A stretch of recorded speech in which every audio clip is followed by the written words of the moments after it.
the separate presentations, but the archive of the full live stream is there for you to have a look at if you would like, with timings in the show notes so that you can step forward to the place you'd like to watch. Tomorrow at 1 p.m. We're premiering the interview that I've done with Diane Serre and Jose Vega from the United States. They are standing for Senate and Congress, respectively, in New York. Well, they had plenty to say about that. It's probably the only interesting thing that's going on in the US election at the moment. But join us at 1 p.m. for that tomorrow, if you can. A reminder of the Bristol event, UK Column and Location, on the 19th of October. There's still tickets available for this. Piers Robinson, David Miller, Peter Ford will be among the people relaunching Media on Trial. Bob Moran will be speaking. Ahmed Malik, Katie Jo Murphy will be talking about Hope Sussex. Claire Wills Harrison will be talking about how we deal with tax and whether we would like to perhaps hold a tax strike. And Brian and I speaking at the Heritage Party Conference on Saturday the 20th of September. That's in Reading. Details at heritageparty.org. And this coming Saturday, there's a rally for peace taking place on Glasgow Green at the Commonwealth Monument at 1 p.m. And a number of speakers there. Please get along to that if you are in the Glasgow area, if you possibly can. Now, Charles, you spoke to David Clews in the last couple of days.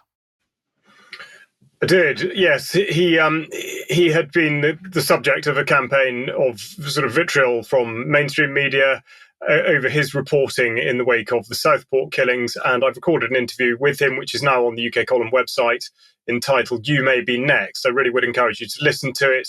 We've just got a short excerpt after I'd asked him the question, what do you think the end state is for the government?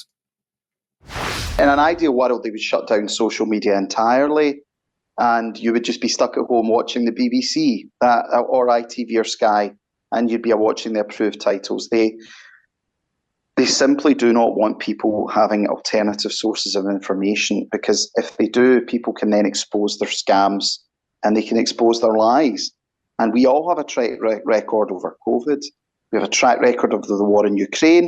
We've got a track record over the conflict in Israel and Gaza. And they clearly don't like us because we provide a nuanced and balanced view. It's like, they say they are conspiracy theorists. They're brainwashed. They say we're the ones that actually have a proper look at the situation and try and say, look, in every conflict, there's one side, there's another side, and there's other people, and this is some of the and they hate that.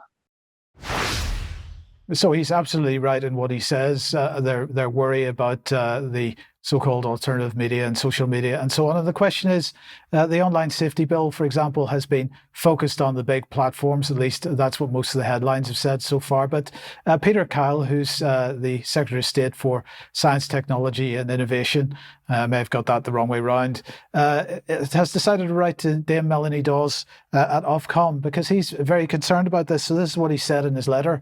Dear Melanie, I know you and everyone working at Ofcom share my concerns about the proliferation of extremely detrimental material online, which is often far too easy to access. I appreciate your organisation's hard work to date in setting up the regulatory regime for the Online Safety Act. I'm writing on a related issue regarding so-called small but risky services, which is an area of concern that has been raised with me directly. The Act was designed to ensure that tech companies take more responsibility for the safety of their users. I'm therefore keen to understand how Ofcom will monitor these small but risky online services. In particular, can you update me on how you intend to use the full force of enforcement? So the government clearly expressing a concern about smaller organisations of all kinds that might be pushing out what they describe as hateful content, for example. I mean, of course, they're also trying to frame this under the guise of suicide prevention and other things, but the disinformation aspect of this is 100% there. So kind of related then is a statement from the Media Freedom Coalition. Now, this is a group of, well, they call themselves a partnership of countries working together to promote media freedom at home and abroad. And they're particularly concerned about what's been going on in Hong Kong. And they begin their press release by saying, journalism is not a crime. So that's quite definitive. Journalism is not a crime. And you'll be glad to know that the Media Freedom Coalition includes the British government. They have published the same press release on the government website. So they are also saying that journalism is not a crime. It was signed by Australia, Belgium, Canada, Czech, Denmark, Estonia. Well, you can read them there. United Kingdom, United States are on the list.